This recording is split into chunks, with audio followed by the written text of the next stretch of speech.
Welcome to Opposing Sides. I'm Sam, a Browns fan, and that's Matt, a Steelers fan. And today we are going to talk about a lot of different stuff, but I'm going to let Matt just take it right over. Yeah, no, I have a lot more to talk about here this week as it comes around. It's not a common day where Pittsburgh actually decides to open up the pocketbooks and start spending money, but these last few days, the last week or so, they've actually decided to do it and started signing some more people. So Yeah, I that's haven't. nice, and it's people that they deserve to have. It's not Aaron Rodgers coming in. So, Yeah, I haven't gotten to see anything about who exactly you guys signed. I haven't been able to keep up with that. so we got Robert Tunyon. Oh yeah. You know, repeat guy from the Packers. We brought him in for Rodgers. And then we have I think he's just considered a linebacker. They've moved him around. He played in the middle. He's played outside. But Jamin Davis, they signed him as well. He was a first rounder a couple years back. But obviously the big ones are Darnell and Herbig. Yeah, that was funny. We talked about that on Monday, and then Tuesday they immediately signed him to such a big extension, which was kind of funny. I think it's what's gonna happen with T.J. Watt after this year, especially with how much money he's already making, is kind of funny to see. Well, that's there are worries of it, but they're not really worries that I think are valid anymore. Just from the way that our defensive coordinator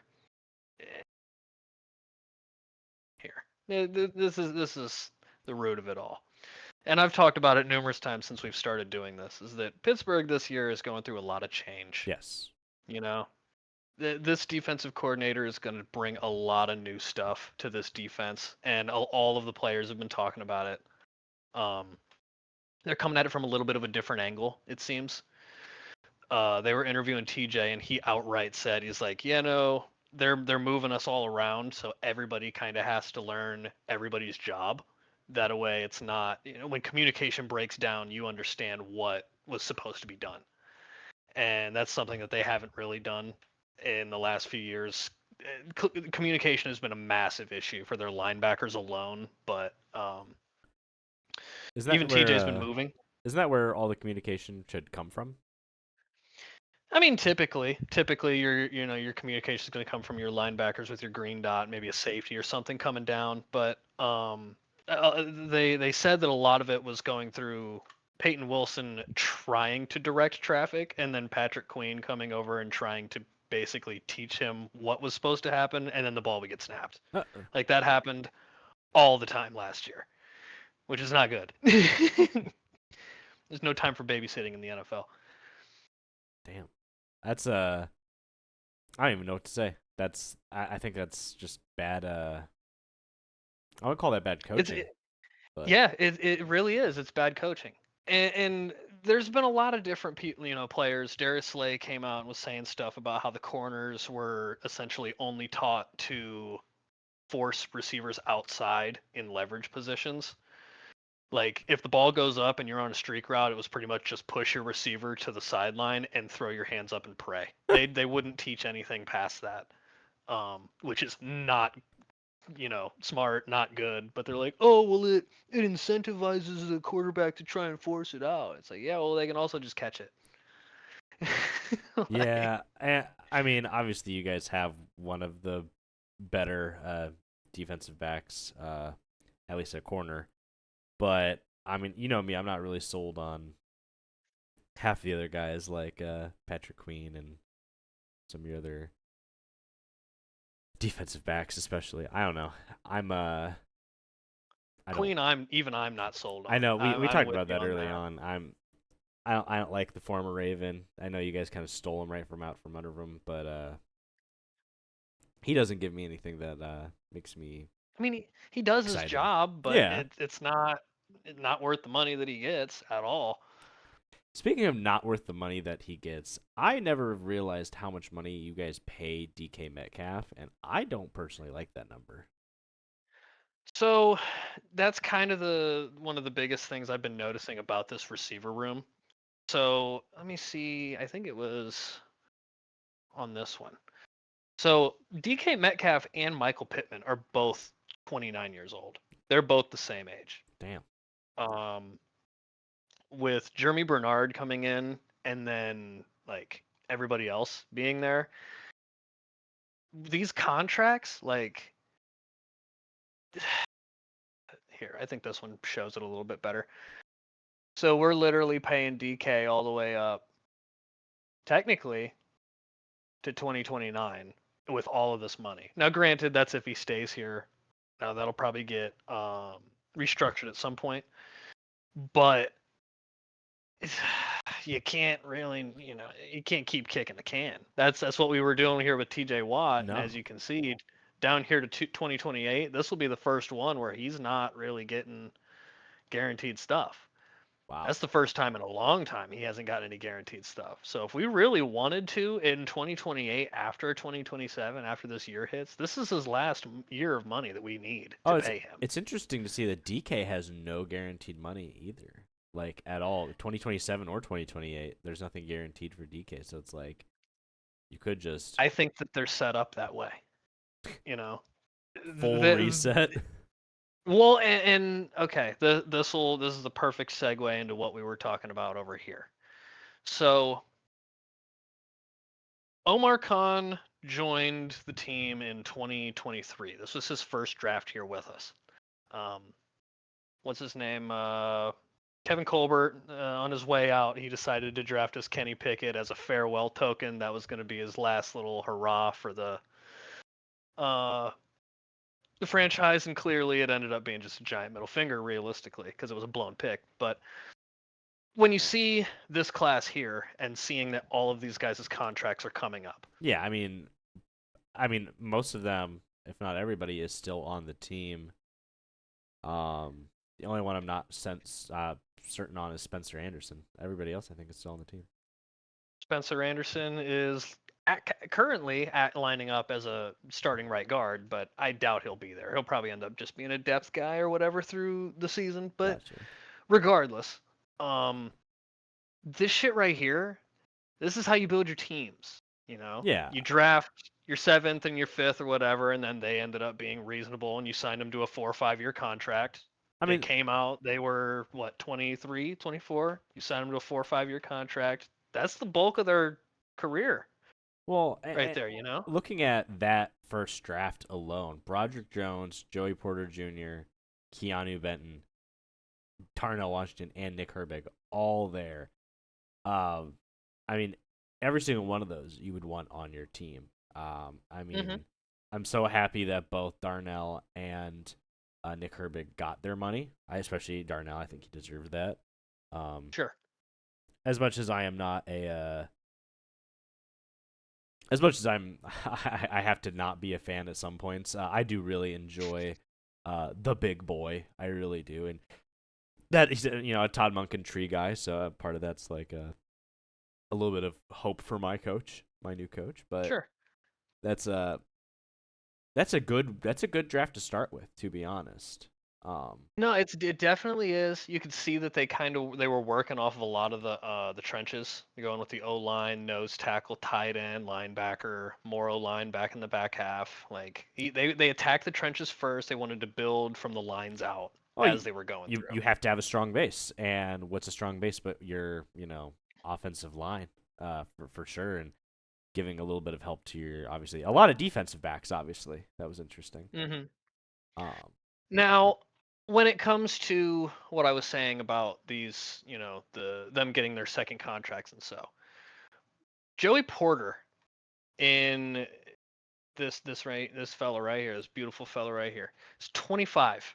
yeah, A lot of these contracts, these, I guess they're getting tossed in with the names, Patrick Surtain, J.C. Horn, a lot of these guys, and it's like he's going to get paid money similar to these guys. He's going to get 30 mil a year at least, probably. It's probably going to be anywhere between 26 and probably 32 ish. That's a lot of money. that is a lot. But this man is 25. Yeah. You give him a 4 year, 5 year contract and you sign him to that and you add in, you know, these years. of kicking that down with all these people. He's, you give him a 5-year contract, he's gonna be up to here, He's and going to be in that 20, 30, 31 year. Yeah. that's gonna be a pivotal piece for your defense. So it's okay to pay him that money. That's fine. But when your corners turn 30, that's pretty much, Cut off. I mean, they're going to start slowing down. They're going to start having a lot of agility issues, typically, that kind of stuff. Isn't So with him being 25 and getting a contract, you're pretty much this is it. isn't Jalen Ramsey at that like that kind of that cusp right now? That's why he's a bad safety. Yeah, that's We don't want that man back there.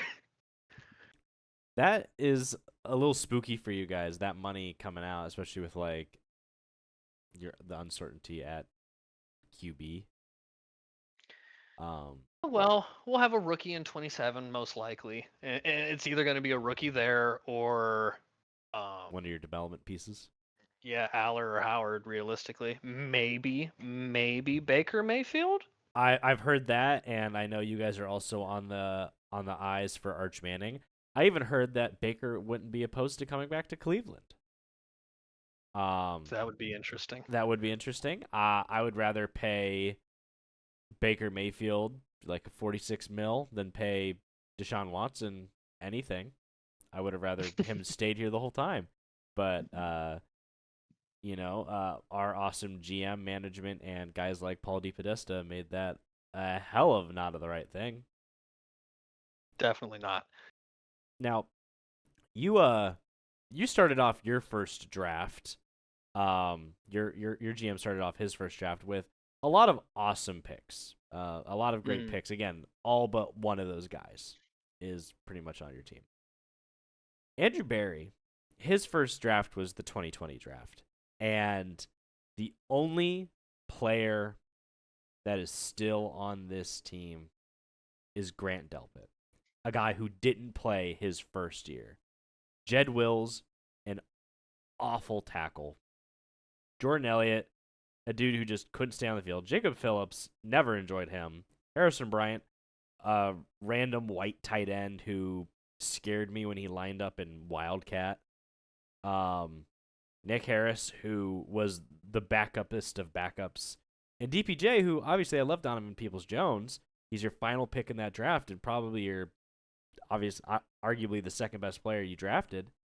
I was gonna say. He's and he didn't stay on your team past one contract, and you let him walk, and the dude literally isn't on an NFL team anymore. But where yours started out great, ours started out awful, and it was a trend for probably 4 drafts. I was genuinely surprised at the time that when Kevin Stefanski was fired, they didn't also fire Andrew Berry. Because in my opinion, at the time, he had only had one good draft. Like, looking at the rest of it, like, I liked Greg Newsome at the time, but you should have gotten off that a year prior than we did. I mean, I like the trade we made for Tyson Campbell. I like him, but you could have gotten more if you got rid of him a year prior. JOK was amazing in 2021, but he's never playing football again. Anthony Schwartz, dude is fast. Period. That's it. James Hudson. It's nice while you have them, isn't it? Ryan Shaziers, guys like that. Martavis Bryant. Woo! That is wild to look at that year. It is an absolute shame having a great player, a phenomenal player that deserves to get drafted where they're at, and it just ends up not working. You know what I mean? Yeah. Well, and now that I look even more at this draft year, I would probably say that 2021 arguably would be probably his worst year. At this point, I think like Tommy Togiai, not on our team. James Hudson, longtime backup. I mean, he never was like awful for us, but he was just a fourth rounder. Tony Fields. That fits. And then like Richard LeCount never does anything. Demetric Felton, the spin move guy. The next year I think is even worse. Heck yeah, Jerome Ford. I mean, Woo! Martin Emerson, good pick. I hope he has a good time with the Saints. But and I like Alex Wright. After that, David Bell never was worth anything. He was supposed to be this reliable. Oh, people think he could be like Jarvis Landry, and he just never catches the ball. Period. Perion Winfrey, the attitude problem of the century, can't even have a good attitude in the spring league. Cade York, you cut him immediately. Jerome Ford, hate that guy. Michael Woods, dude was too injured to even play football. Isaiah Thomas, I was hoping for more of from him, but they never kept him around.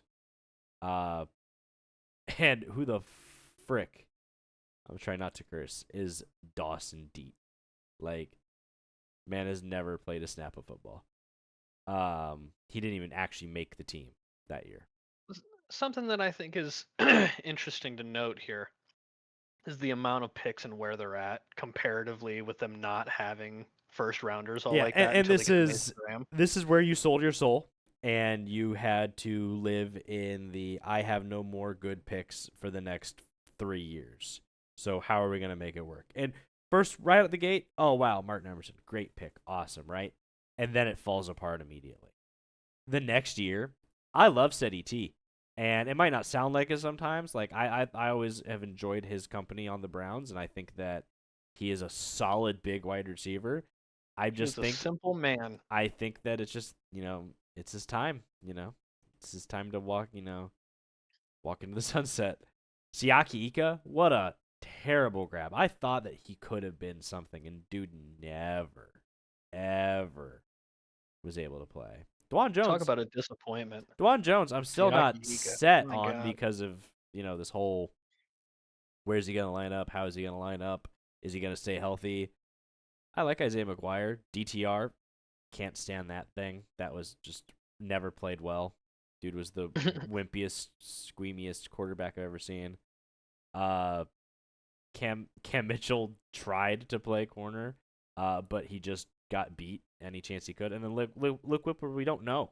We don't know what's going on with him. So you're telling me for 3 drafts you had one good guy a draft? That I mean, is honestly, that is that's rough. hard. That is hard to even hear.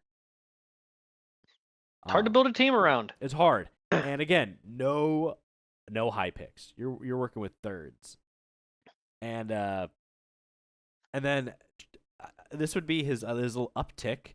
Michael Hall, I mean, dude keeps getting hurt and he has problems off the field. Zach Zinter, they don't even mention this guy. He doesn't even get a chance to play on the offensive line. They don't know where he's I was going to gonna line up, and say, they don't even trust him.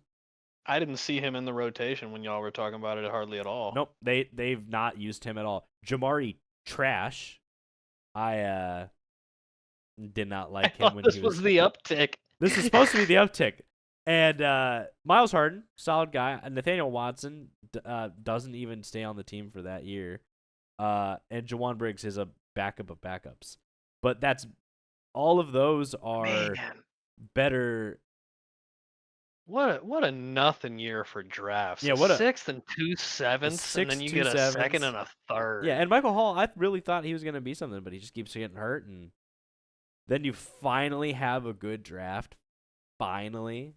In I mean, 2025. honestly, yeah, no, with the quarterback picks, even with this, those being there, I think this is still a solid draft right here. I mean, great defensive player, defensive rookie of the year, amazing running back.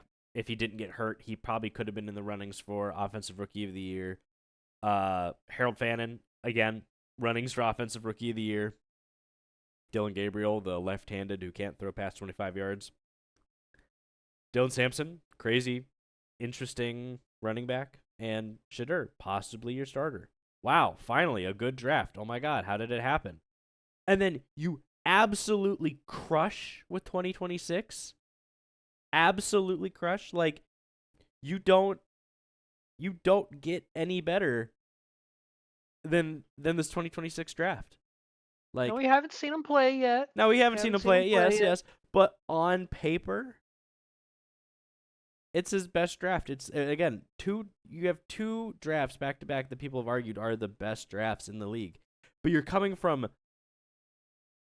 fucking one, two, three, four, five drafts in a row that were abysmal, awful. The fact that you're even allowed to be the GM of a team after that is astonishing. And again, I keep saying this shadow figure, this Paul DePodesta. That's where, you know, this is where it's gone. 2024, this Michael Hall, Zach Zinter, Jamari Thrash shit.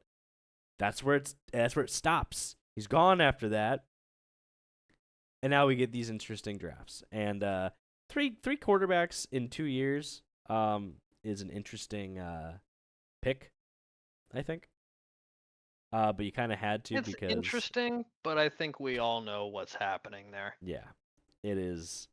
Again, Taylor Green, I hope the best for him, but I really hope his ego does not get in his own way.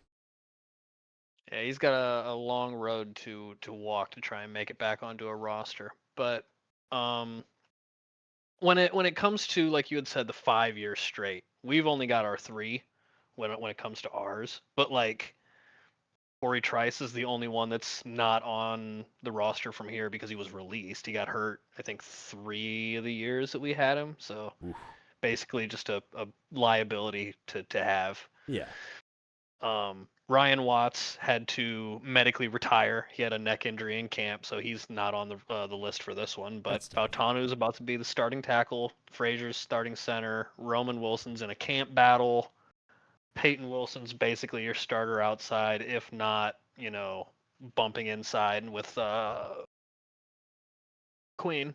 Yeah, And then McCormick is another one of your starting guards, and Logan Lee is a depth defensive end that they've had. At least Troy, Zach, probably Peyton and Mason will get paid here. Maybe not Peyton, just depending on this year. He's got a lot of weight riding on this year. But regardless, that's tackle, center, guard, uh, and we just drafted another tackle with another guard. Like, if what happens over here with your draft with like Martin Emerson from 2022, like the taking the 3 years down the line, that's basically where we're at over here.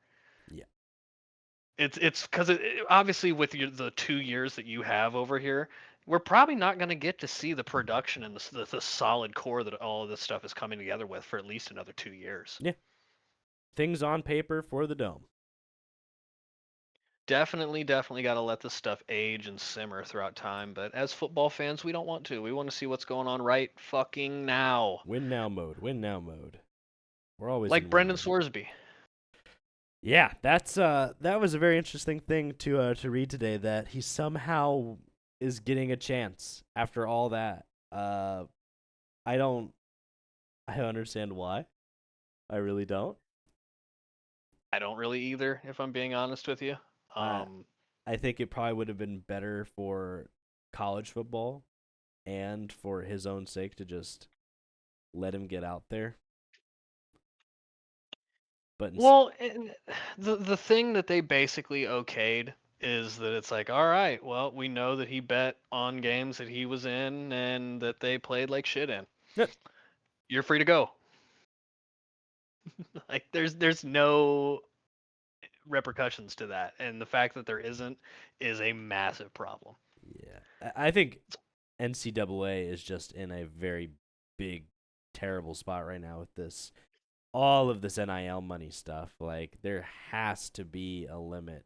There has to be something to stop these just one guy getting all this money and trying to shell out this money and it's just not working and people are getting too much money. Obviously, if you're going to be on TV and you're going to have your likeness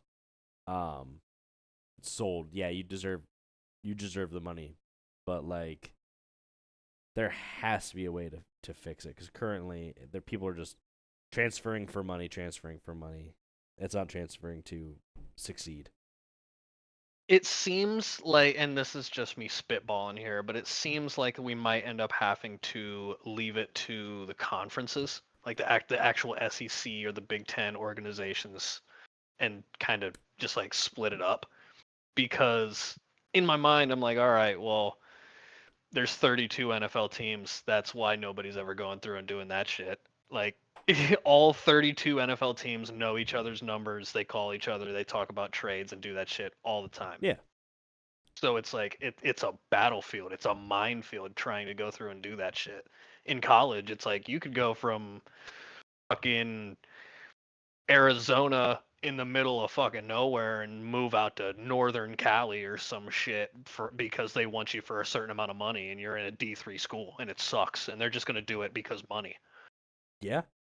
When that stuff starts happening, you get bloated and shit doesn't work. There's not enough money to do it. The NFL can do it because they got 32 teams with a lot of money. Do you think it feels like the Wild West a little bit? I mean, kinda. It's essentially mercenary work. You know, these kids that we don't even know half the time we don't even know if they're any good. Yeah. You can see a 5-star recruit coming out of high school and then he goes to college and he just sucks. Yeah. And there's it's the small school thing, guys like Zach Wilson, but also Josh Allen. I think I could say those are like the polar opposites of like this guy came from a small school, but I like what he did. I think we can develop him, and you can't. And there's guys like Josh Allen, where he came from a smaller school, and you were able to develop him into MVP caliber I mean, player. hell, look at Johnny Manziel. You know what Johnny Manziel for Texas A&M when he was had Mike Evans down there doing all that shit, bringing in all that money. They literally built him a new stadium, damn near.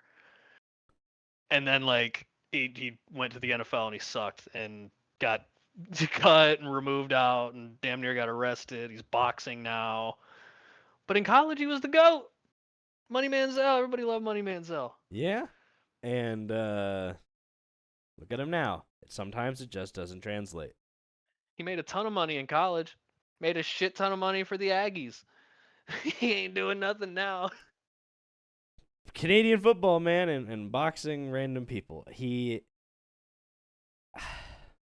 That's almost an area of football that I just like to just cut out of my brain.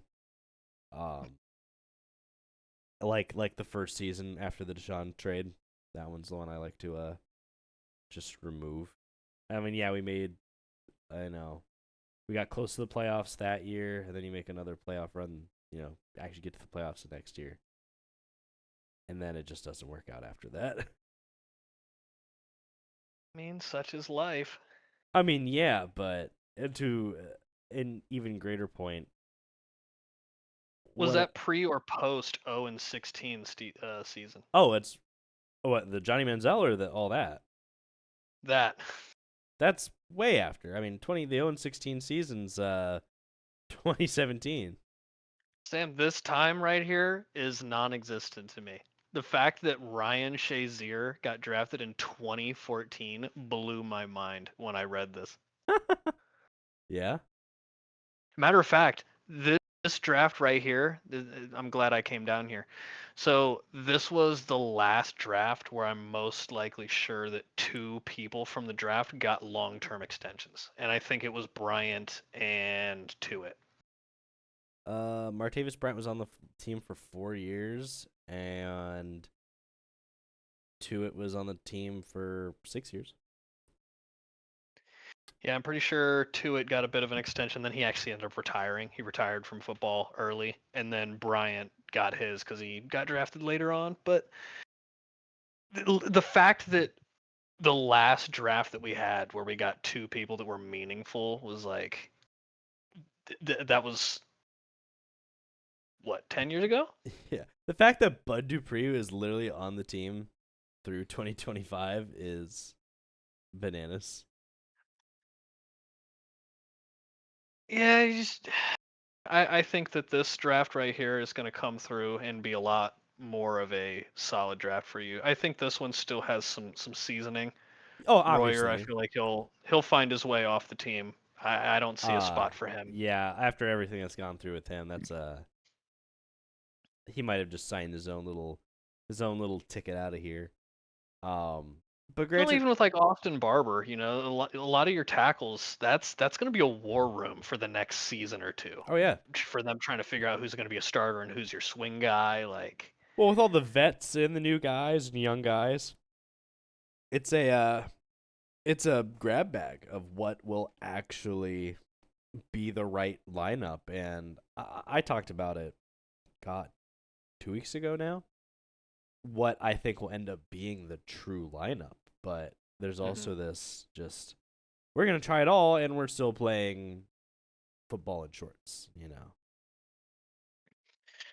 Yeah, no, you got to give it time. Got to wait till at least camp when they start touching, putting pads on, touching each other up. But Hey, I don't think we want to talk about men touching each other up. there's going to be plenty of when the ball season starts, boy. Yeah, it's we get what mandatory is next week. Mandatory minicamp stuff. Uh, it's either next week or this week. I think ours might be this week. I think I said something about like it was on the 12th. Maybe I'm on stupid pills like always. Another thing, once again, it's so interesting seeing the little baby minute differences Oh, between ours Tomlin starts and McCarthy, tomorrow. but Ours starts tomorrow. I'm on crack. I think ours is this week too. But they're not letting the fucking media see anything. Like Yeah, and they're they're not even letting them talk to the players, I guess, too. Like they're saying that the player like they're not allowed to interview the players as they leave the field, which they used to be able to do, and now they're like, no, you can't go anywhere near it. we've had a good bit of media coverage. Like we've had a lot of good player interviews and mic'd up. Like they had Quinshawn on the mic'd up a bit, and obviously Quincy the week prior. We've done a lot of Hmm. interviews. I guess there's this whole thing that went on today of Christ in Cleveland or Cleveland in Christ. Uh, Yeah, I seen that all the defensive players getting together yep. for that. And Shadur was there, I guess. Carson got baptized. Yeah. I saw the pictures of Carson getting baptized. I thought that was pretty neat for them. Um, Yeah. it's it's this weird area of football where it's like nothing's happening, and yet there's still things behind the scenes that you're kind of trying to almost grasp at straws, like what's really happening, what's going on in the background. And with these weird trade ups, especially, I mean, we're a week after this Miles Garrett trade, and the biggest thing to come out is Denzel talking about loyalty. Um, Hmm. people asking, "Oh, well, if Miles Garrett can get traded, do you think would you be up to being traded?" And he was like, pretty much told him, "Hell no." He's like, it's Cleveland against the world, and he's here for Cleveland. Which, granted, Miles said that plenty of times, and he got he left, but something that has kind of come out a little bit that I thought was quite interesting is, and I don't want to sound like somebody trying to start shit, but most of the time when a player gets traded, a big player like that, everybody's out there in the coming out saying, "Oh, what a great teammate. We're so sorry to see you go. What a great teammate." There was none of that from the Browns. None of that. Like nobody was posting their like, "Oh, what a great time. This was awesome." And how good of a locker, nothing locker room related was posted. And I remember hearing about it a few years ago. It's like Miles Garrett was never a locker room guy. He was never the strongest willed in that Hmm. department. So it's like maybe there is some love lost there between the players and their former teammate. I think that's kind of interesting. It's this I had always heard that he was just more like a humble guy, like a quiet dude that kind of just stood to himself. Cause like I had family members that met him in a fucking mall. Like he was just hanging out in like sweats, minding his own business in the like food court, and they like walked up and talked to him. But like I don't know. It's interesting seeing a player like that get moved around, like because I seen a clip of him like going out to the Dodgers and like throwing out the first pitch and shit. It's like he looks like he's happy to be somewhere else, but not because he wanted to be. If that makes any sense. Yeah. I don't know. We said it last week. I think the writing was on the wall for a long time, and it was just a matter of like this had been dealt with. This had been agreed to and done weeks ago. Yeah. They So I mean I think it was agreed to months ago. I think this was I'm agreed sure. to, draft time. Oh yeah, it had to have been because that's why they drafted Ty Simpson. That's why the Rams drafted Ty Simpson because this was. I mean, in context, I do think that that makes that pick look even funnier because of the comment of McVay not speaking to Ty Simpson at all. But they do that. They literally draft the guy that they didn't meet with. They have this They're proclivity just like, ah, that guy's cool. We'll take him. to pick weirdly. And again, we have their only other first round pick over the last 8 years. Hmm. He's now on our team.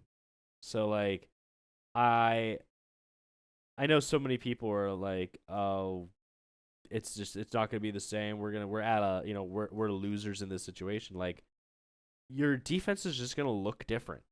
It's just going to look different. You're not looking for everything coming from the outside. I think It's a you're going different to kind of piece, yeah. you are, and I think you're going to see even more uh defensive back blitzes, whether it's linebacker, corner, safety blitzes, which you already did before with like using Grant. I love seeing Grant Delpit blitz. It's one of my favorite things to see. Um, but you're just gonna do more of that probably, you know, Hmm. and I really just I would really like another corner. That's really the only thing that bugs me is we do not have a lot of depth at corner, and I just have this nagging feeling somebody's gonna go down. Whether All it it's takes is one. yeah, and I mean Denzel, I love him to death. He goes down once a year with something, Concussed, hamstring. ribs. Just yeah, just something's hurt. Yep, something's hurt, and he's gonna be out for like 3 games, 2.5 games. Um, hell, him and Tyson Campbell went out during the Bengals game, during the record Hmm. game. Like it, it only takes a small little thing to throw a hitch in your plan, and I mean it's happened plenty of times to every single team. I mean, I don't know really any team who's ever gotten away scot free from like injury problems in a year. Um, I really I mean, couldn't tell injury you. problems are always hard to like. Soft tissue shit, it will just linger. Yeah, There's nothing really you can do that. If you get a hammy in week 4, it's like, oh great, this is gonna be a wonderful season. yeah. Speaking of injuries, John Harbaugh must really run his players ragged because seeing all of these Giants players coming up that are injured now, and he used to do it in Baltimore. I mean, many times. The only time I ever did a fantasy football draft prior to the first week of the season, I drafted J.K. Dobbins just for him to get hurt in training camp, and then immediately pick up Gus Edwards for him to immediately also get hurt in training camp in the same year. Like, something's got to be going on in this dude's training regimen, or just bad juju, or what. But like, people like drop like flies around him. Well, I wouldn't doubt it if it was something to do with the way that he practices. I've heard a lot of Ravens players bitch about that over the last few years, about him saying that he practices hard with pads all the time, a little bit too much, but like, it's football. Yeah, You know, we ought to be able to take a couple of hits and be able to do it like for the rest of the season. Maybe we should just, I don't know, uh, toughen ourselves up, maybe a yeah. little, No, I get nutrition and all that kind of stuff. and I mean, sometimes it does come down to nutritionists or like doctors and stuff. I mean, some doctors in the NFL are like, "Oh yeah, you're screwed. You're never coming back," and then suddenly you can. I mean, Asante Samuel, that's a That's Well, a right. I was gonna say that's one of the biggest things that, like, me personally, is my gripes about Pittsburgh is that, they hold themselves to the credit of being like the blue collar team. They don't like to do all that stuff, and then you enter the team facilities and you're like, oh yeah, they're not lying. Like, the fucking the lunchroom will be like, obviously it's expensive food that they have chefs that cook for the people, but it's like, it's not a multi-million dollar operation where you've got people counting out all your macros and shit. It's like you might have Chef Dave in there that'll make you the sandwich of the day. That's kind of how their shit is set up. And like their weight room isn't super high tech. state of the line or anything like that. It's kind of just it's weights and you lift. Well, and the Browns facility is the same way. I mean, I know it gets in that yearly rating. It always gets a low rating. Well, I mean, the I whole guess facility. yeah, the end of the year interviews with it, when they would interview all the different players and stuff about the stuff like that, Pittsburgh would always come in fairly low whenever it came to that Yeah. kind of stuff. Treatment of the families, Yep. food, weight room, locker room. Yeah, like again, we live in Cleveland, and so our locker room isn't the SoFi, you know, LED personalized portraits above each locker with like LED. It's got, I mean, hell, their lockers have highlight reels going above them and stuff. Like Mm. obviously it's not that because we don't have SoFi money. We're not. And again, it's an older stadium. It's been retrofitted multiple times, you know? It's finally getting a new stadium that's genuinely going to be theirs. And it's not a hybrid stadium either. I could not stand that when I was a kid. Hybrid stadiums. What an awful idea. Whoever came up with that idea deserves to be shot in the leg. Like, just in the leg. Hybrid stadiums for me ends up getting tossed into the same argument as like, well, why did we change kickoffs? They gotta change the kickoffs back to how it was. There used to be dirt out there in that outfield over there. It's like, all right, bro, we know, and then it didn't, and we changed it. It's new now. I like the It's current better. kickoff. I really do. I think it's safer, and B, it allows for actual plays. I think that that's the biggest thing for me. It makes it so that it incentivizes reading the rule book. I like it when coaches, they go through and they read the rule book and they find like, oh, okay, so I can do that whenever the clock's like this in the fourth quarter and it doesn't stop the clock. Well, that's fun. And then you can just abuse it because it's a rule Yeah. and you did nothing wrong. I like uh I like the players who have the IQ to stick themselves out of bounds and grab a kickoff out of bounds to get it to the Right. 40, you know. That were It's the like same kind of thing. I like when these teams are trying to like pooch the ball on kickoffs and instead found out that you land it anywhere short of the landing zone, the ball is going to be in your throat immediately. Like Hmm. and I remember watching. I saw a coach either last year or because it's been for 2 years now. They were like, What do you mean? Why is it at the 40? What do you mean?" Um, part of that's funny to me, and it's they've been playing with the same rules for a long time, so seeing a change is definitely weird. Uh, I still think the thing the NFL should take is the UFL's fourth and I think it's like 4th and 16 or 4th and whatever to retain the ball because Hmm. like onside kicks just don't work. Not really. They're awful. I don't like onside kicks. I think I've seen what 2 successful online offside kicks uh over the I last mean, there's a times for them, 5 but years. like you had said, they're just so ineffective that it really doesn't matter. Yeah. So I don't know. It's like Being the able to opposite of the tush push. yeah, dude. Tush pushes. It's in the new Madden game.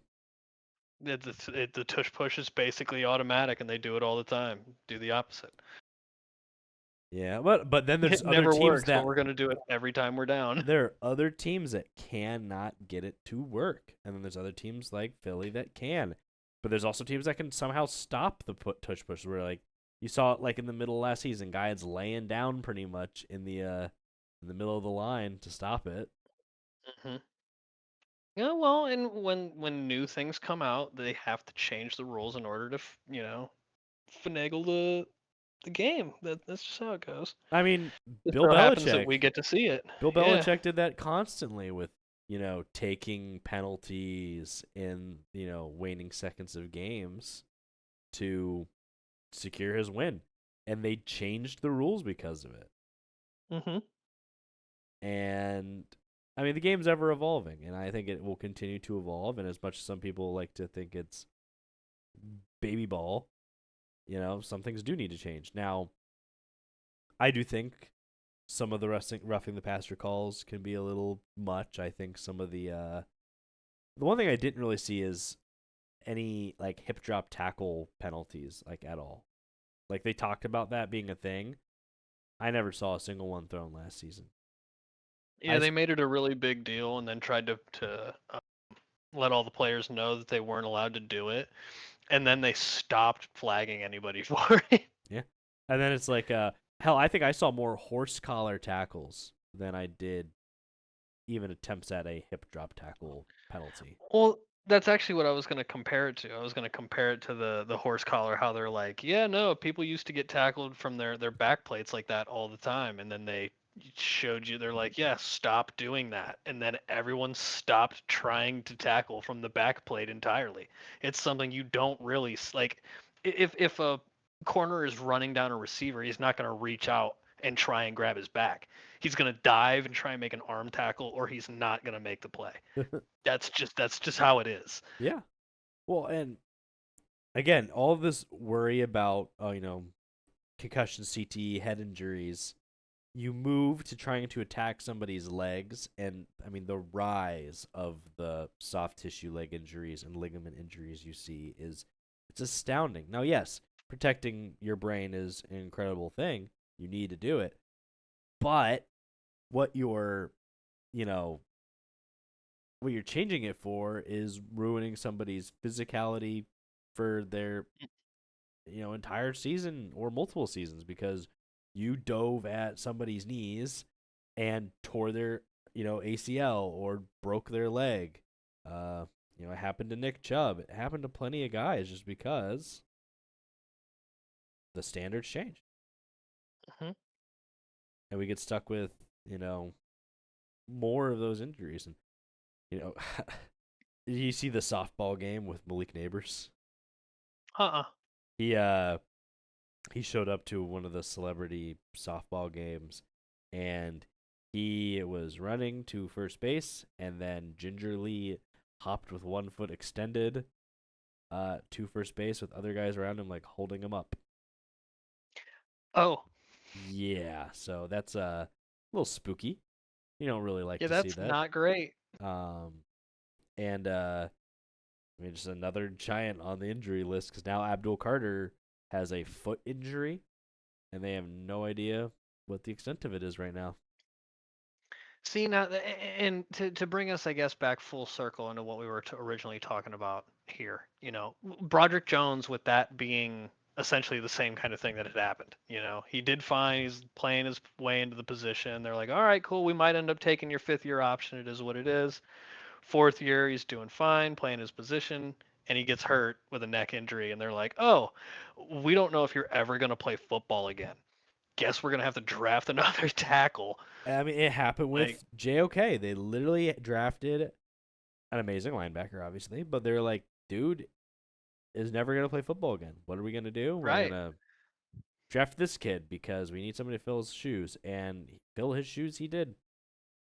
You kind of got to start over. So You do. it's just it's interesting looking at all of these classes throughout the years with the perspective of one knowing what it was like when we drafted them and what I had Yeah. expected from the team, Yeah. and then two seeing what they've done now and what they're getting. What have you done for me recently? fucking Darnell Washington pulled his pants down and showed the Bengals why he got that contract. That's what he's done for me recently. Yeah, exactly. I mean, he is one of your best offensive pieces. Period. Um, Well, okay, so listen to this stat. Last year, when it came to snaps actually played on the field, he out snapped Pat Fryermuth. that's interesting. I don't enjoy that for you guys at all. Blame Arthur Smith, Smith. yeah, blame the worst coordinator I've ever seen. One of. Blame Jonnu Smith in the backfield and then getting it and actually scoring with it because that's how it was written up. What kind of psychopath thinks that? A guy who is a nepo baby. I just I I'll tell you what. Like you were saying earlier today about being excited about seeing football. Yeah, I think this is one of the few times in the last few years that I can actually say I am ecstatic to see our team because I genuinely don't know what it's going to be. It's just going to be different, and I think that that's good enough for me. us all going through these changes in the entire AFC North, I think should bring a lot of fans this sense of it's like Christmas morning.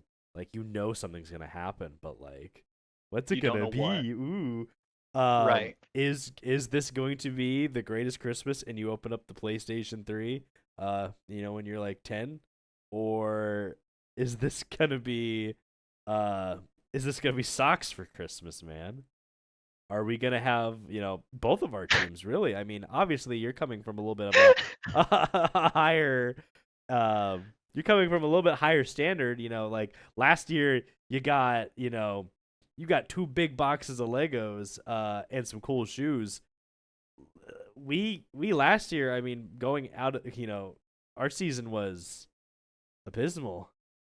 Last year we got a retro record that our fucking granddad handed down to us. That's what we got with Aaron Rodgers. But it's cool. Yeah, but I'm talking about like just overall, like what position you were in coming out of it. Like you guys at least were positive, and Aaron Rodgers got you guys to the playoff. Or I mean, going into last season, I guess. So going into last season, ooh, Aaron Rodgers, he's gonna take over for Russell Wilson and Justin Fields, and this is gonna be it. Oh my gosh! Meanwhile, we were like, Deshaun Watson's still hurt, and we're signing Joe Flacco again, and we're gonna play these rookies. And okay, here it goes. We'll win. Every headline is win Will Shadur start. Win Will Shadur start, and he probably should have started sooner. But you had to give Dylan Gabriel his chance because he was a third-round pick. But did he deserve it? Probably not. So See like, that I want to find the office member that said that. Oh, well, he's a third round pick, so he has to get his shot. He's got to be better than Shadur. I want to find that office member and I want to hold a lighter to his hands until he apologizes I mean, because he's wrong. yeah. What did you just send me on Instagram while we were speaking?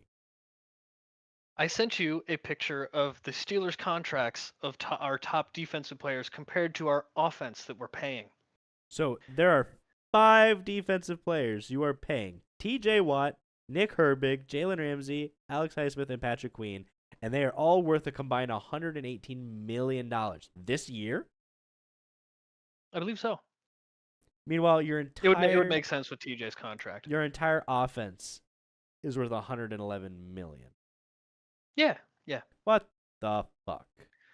So in context, to bring back what we were talking about earlier about slightly having trades with our pass rushers and stuff. Yeah, A lot of people have said that Alex Highsmith is probably going to end up getting traded because he didn't show up to mandatory stuff for the camp, and it was the day that Herbig signed his contract, and Herbig's getting paid more than Highsmith, and like blah blah blah blah blah. Highsmith was sick. That's all. oh. Well, but I like think if it was still OTAs, so like I understand that like coaches might say something is mandatory, but like what's truly mandatory until mandatory minicamp, like. I And think did he have an excuse to again, your guys' media team is like non-existent at the moment, but like did he have an excuse to, like, from the coaches? Were they like, yeah, he's sick, he's not coming in, we know this, and he's not just a ghost? That's what they said. Everybody claimed that he was sick. He had an illness, so he didn't show up.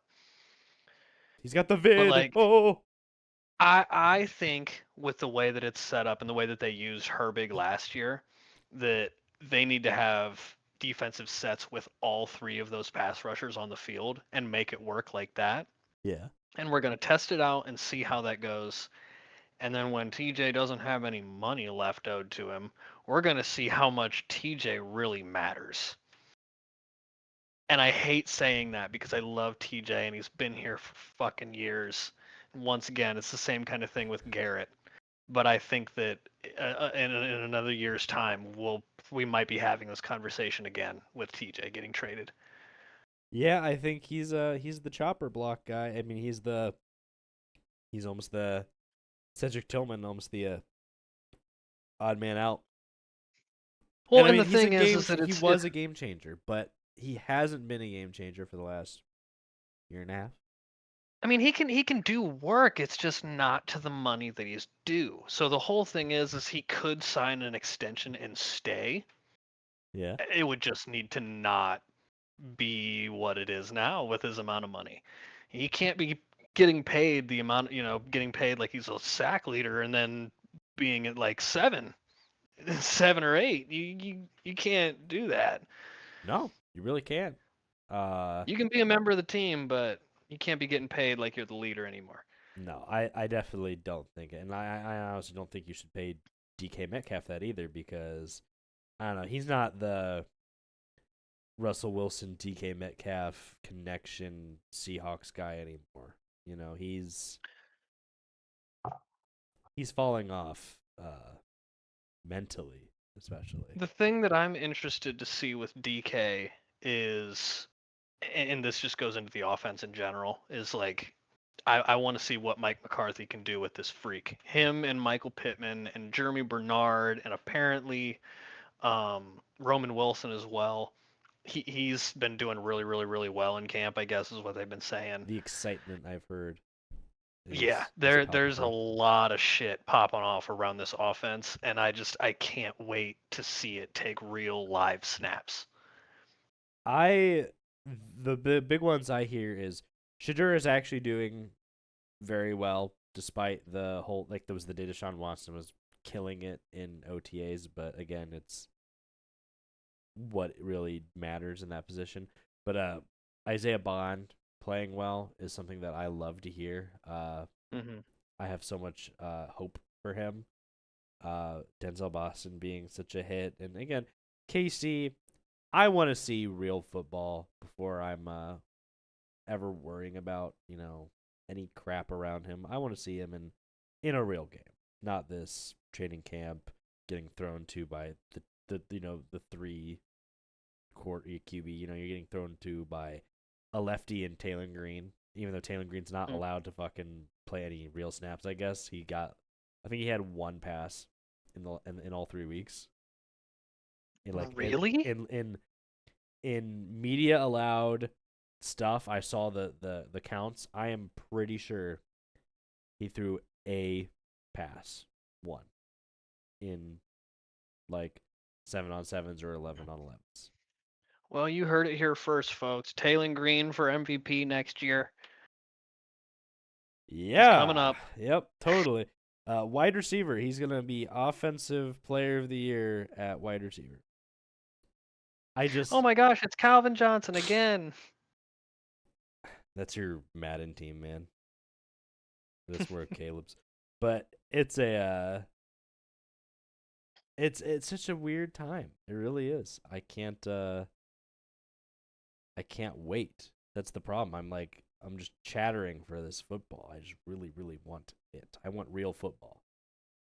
And we got a UFL championships right here.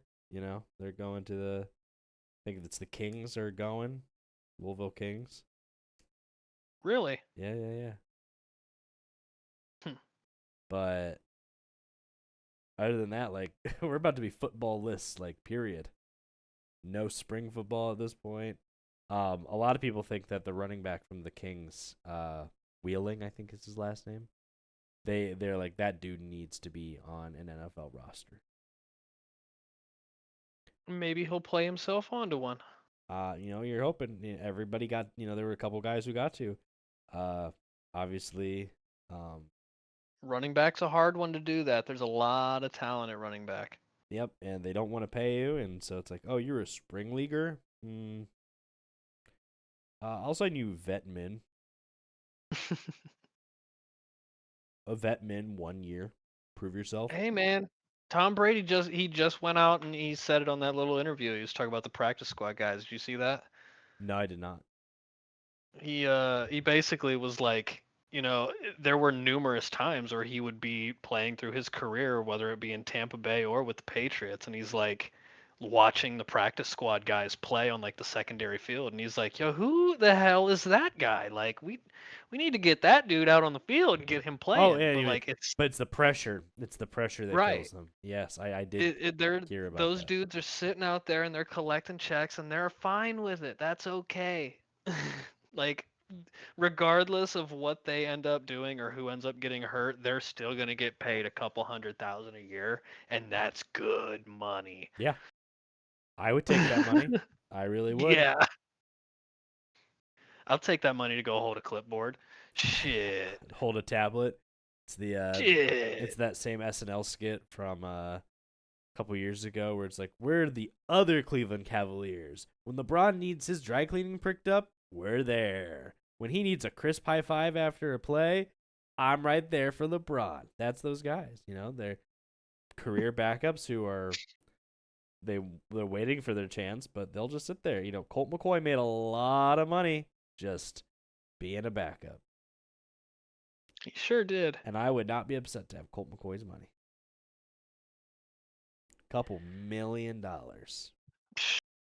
Ain't nothing wrong with that. Well, especially like if you did it right, Chad Ochocinco style. Right. Like you gotta be smart. Like, yeah, live in the lap of luxury. You can do it a couple times, but like if you're paying first class for every single flight, private jets, big cars every year, every time you get your money, like it's not gonna last. Like you can't just be like, oh yeah, I got this money, it'll be here forever. It's millions of dollars. But if where you live costs millions of dollars, that's thousands of dollars to a normal person. That's like Right. you spend through that a couple times, you're not having a good time. You better be a little bit more aware of your money. You're only like, and once again, perspective. You're only gonna play if you're lucky. I believe the average length of an NFL career is 3 years. That's So tough. like, you better make your money, boy. Well, something I saw was when Myles Garrett got his extension with the Rams and they paid him his extra money. Most of that money goes right to taxes. It pretty much gives him his base, what he was already getting with the Browns. Just it looks better before taxes, but because of the California taxes and how they do their jock tax and all that, he's pretty much just making the same amount of money he was making with the Browns. Just That's more of it's getting crazy. taken from him. Yeah, it's rough out there. It's like the teams that have the no taxes, like the Florida teams and the Texas teams, like you're lucky. You're real lucky. I think there honestly should be some like calculations done by the NFL to be like, okay, well, like is it fair for them to have the exact same amount of cap as everybody else because they're actually like I guess it never mind. That kind of sounds like a dick move. Like it's the players getting that money, not the team. You're still I spending mean, that exact amount of money, like cap wise, but the it's player's funny you actually getting bring to that keep up more of it. because I remember having the same conversation with you and your dad about the baseball caps Oh yeah, and how that shit worked, and there's I no was like, I collective mean, bargaining here. listen, if you earn your money, then you should be able to go and spend it on whatever you want. And then you see the giant rich guy standing over top of all the poor people, and you're like, okay, well, maybe not like that. Yes. The market share in the MLB is much different. I mean, the historic teams have a lot of money, and the smaller teams don't. You know, Right. Cleveland is one of those ones that, for some reason, even though we're in the bottom, I think we're at least bottom 10, if not bottom 5 of market share and cap. We're always a playoff team. We're right up there with the Dodgers and the Yankees and all those guys because even though they have a lot of money, they can sign the best people to the biggest contracts they want. Shohei Ohtani gets stupid, ungodly money for nothing. Cleveland doesn't have that opportunity, but what they make up for it with is balls. Like having big balls. Oh, well, and that's one of my favorite things that I always talk about when it comes to like looking at sports teams and judging them is like you can't measure the heart or as much want that a team can have in a locker room. Yeah, that's No. just something that is magical, and that's the cool thing about sports. That shit happens all the time. No, exactly. And, guys like Dan Campbell really can wear their heart on their sleeve and show, some of these teams do have much more heart than others just because they have the want to do it. Hmm. And other teams are complacent in both winning and losing. I think the Browns for a long time were complacent in losing. So it just depends on your culture, depends on your coaching, and I think a new culture in all of these teams is going to be a big thing. I think I'm really hoping for some culture change here with Cleveland. I mean, they've definitely been trying over the last few years, so. But will it matter? We'll have to see. Of course, it will matter. It's a matter of will it stick. Yeah, does it stick? And that's the key. And I hope Monk has a good idea to make it work because I'm tired of it not working. And if if this team doesn't come out this year and do anything good, it's going to be really hard to get people to come into that dome. Definitely. No one's going to want to pay that money at all for any reason. It's going to be more expensive. The tickets I was gonna say will it's gonna be be a more expensive. joke. Like I pay decent money for my Browns tickets, and it's going to probably double. Even though apparently it's going to hold the most people, kind of, Hmm. and we'll be closer to the stands. Same thing like with the new Bill Stadium. It's going to be awesome. I would love to go to it, but how much more expensive is this new Orchard Park Stadium going to be? You got to they got to make their investment back somehow, and it's gonna suck. I mean, hell, what would happen if you guys got a new stadium? That's kind of the funny thing. Um, we can't. Like like logistically, or Essentially, yeah. So logistically, the stadium, wherever the stadium's at right now, that's where Three Rivers was as well. The last stadium that they had. yeah, So when they blew that, they replaced it and built a slightly bigger one in the same area where it's at. But because of the way that the city's set up, I mean, you've been to Stage AE, yes, right? yes, Um, there's not really a lot of other places that yeah, you can put that. There's one other space which has been mentioned before, but like the airport is maybe 15 or 20 minutes outside of the city. They could buy the land over there and do it over there, but like I don't think they want to. There would and be a lot of money moving around that would get lost from the city, and the Browns literally did that. They literally it did the exact same thing. that's what I mean though. Like it would take them selling the Steelers to another millionaire and then them taking the money and financing it themselves to buy another place to get another stadium most likely. That's awful. Well, Pittsburgh's a very Old. I don't want to say fucked up place, but it's very unique in the way that it's set up. I do not like driving in Pittsburgh. I do not like the narrow roads and the tall San Francisco like hills, and the parking situation is awful always. That is not my it's not my it's like that in Cincinnati. I don't really like going to Cincinnati at all. I hate Cincinnati. I don't like driving through it. I don't like being near it. Cincinnati is not my place to be. You have to go to Kennywood sometime and check it out. I haven't been to Kennywood since I was 13. That's some fun shit, man. I'll tell you what, when I seen that roller coaster that you literally board it and then you go out of the hill and go straight down like a crevasse down the hill to the ramp, I was like, okay, what the hell is that? I've never seen a roller coaster like that. No, it was a cute place when I went. It was my first roller coaster, like a real roller coaster I rode.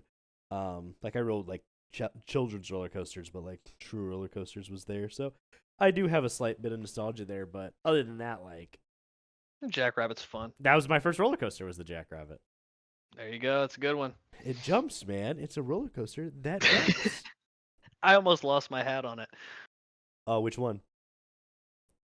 I think it was my Cane Hill hat. Oh, that's so sad.